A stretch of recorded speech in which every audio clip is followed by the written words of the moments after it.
This misalignment is called temple spread.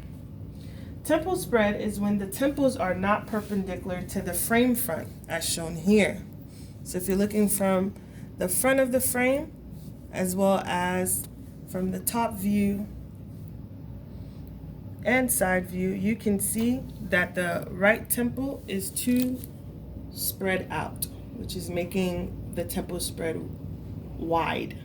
Okay, so the cause that this would have on your patient, because it is too wide, it's gonna make the frame slip off of the patient's face. You see, it looks too wide on the patient, so it can cause it for it to slip down, just like that. Okay, so in order to correct this misalignment, we're gonna have to use our half padded pliers. Okay, so we're going to place the half padded pliers on the end piece. I'm gonna grab the frame. All right, so the right temple was the temple that was too spread out. So we're gonna grab the frame and we're going to place the half padded pliers on the end piece.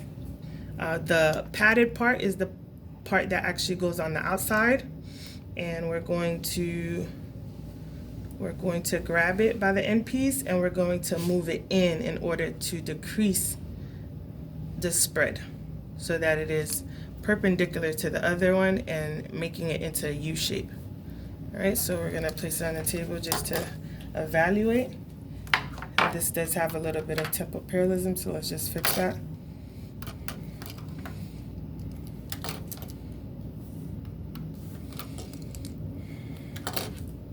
Okay, so both sides are even on the table and it is perpendicular to the frame front because it is in a U shape. So now we're going to put it on the patient's face so that you can see that the spread is not too wide or no longer wide. All right, so this is how it would look corrected on the patient's face. Okay, so this is how it would be corrected on the patient's face if it was too wide. And also if our temples were too in or too narrow, we would do the opposite. So instead of going in to correct it with the half padded pliers, we would move it out so that we can make it 90 degrees or perpendicular. And this is how we would correct our temple spread.